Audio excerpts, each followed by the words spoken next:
지금 이 순간에도 하버드, 옥스퍼드, 파리 정치대학 같은 세계의 명문대들이 한국을 학문적으로 연구하고 있습니다.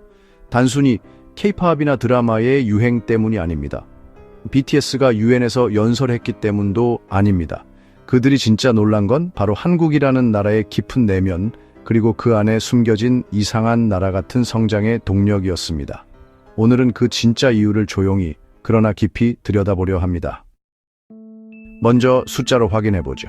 현재 전 세계 114개 대학이 한국학 전공 또는 한국연구소를 운영하고 있습니다. 미국만 해도 하버드, 예일, 버클리를 비롯해 30곳 이상, 영국은 옥스퍼드와 런던대, 소아스, 프랑스, 독일, 캐나다, 호주, 동유럽, 남미까지도 확대되고 있죠. 왜 이렇게 전 세계가 한국을 학문적으로 주목하는 걸까요? 단순히 경제 규모 때문일까요? 단순히 문화 수출 때문일까요? 그렇다면 일본학, 독일학이 훨씬 앞서 있어야 합니다. 하지만 최근 10년간 한국학의 검색량과 학과 개설수를 보면 일부 지표에서는 이미 앞서고 있습니다. 그렇다면 전 세계는 한국에서 대체 무엇을 본 걸까요?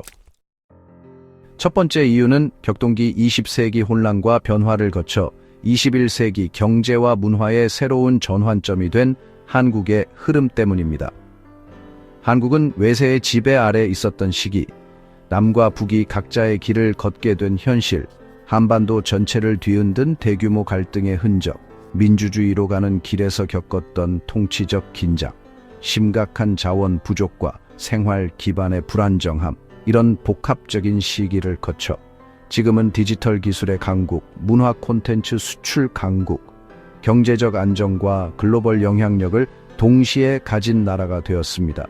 이건 정치학적으로도 사회학적으로도 경제학적으로도 전례 없는 전환 사례입니다. 그리고 이 흐름은 단순히 성공의 문제가 아니라 사회가 어떻게 회복하고 진화하고 재구성되는가를 보여주는 전 세계적 연구 대상이 되기에 충분한 이야기입니다.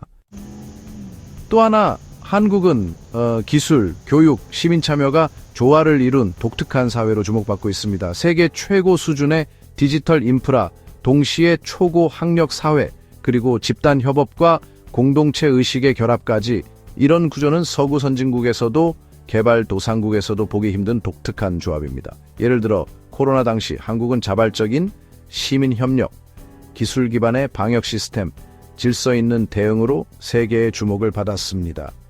이는 단지 행정 시스템의 성과가 아니라 국민들이 스스로 축적한 질서 감각과 협력 문화에서 비롯된 것입니다.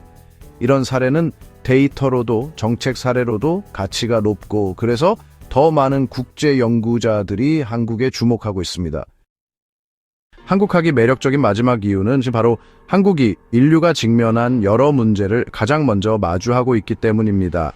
고령화의 급속한 진행, 출산율 저하, 교육 경쟁의 과열, 부동산 불균형, 그리고 기술사회 속 인간관계의 단절까지, 이 문제들은 단지 한국의 문제가 아니라 미래의 전 세계적 문제들입니다. 그런데 한국은 이 모든 것을 압축적으로 먼저 겪고 있습니다. 그래서 한국을 연구하면 미래 사회가 어떤 방향으로 흘러갈지를 미리 들여다볼 수 있는 것입니다.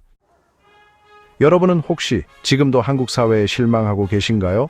매일 뉴스에 나오는 논란, 삶의 불안, 미래에 대한 걱정이 가득한 현실 속에서 이 나라는 정말 괜찮은가? 의심이 드실 수도 있습니다. 하지만 오늘 우리는 전 세계가 바라보는 또 다른 한국을 보았습니다.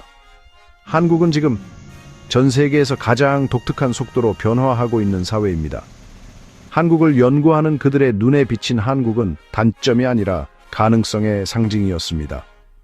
지금 한국은 단순한 문화 강국이 아닌 학문으로서의 가치를 가진 나라로 성장하고 있습니다. 세계 114개 대학이 연구하는 이 나라, 우리는 얼마나 자랑스럽게 바라보고 있나요? 그리고 당신은 그 중심에 살고 있습니다. 그것만으로도 당신은, 그리고 한국은 충분히 자랑스러울 자격이 있습니다. 여러분, 오늘 내용 어떠셨나요? 흥미로우셨다면 구독과 좋아요 부탁드립니다.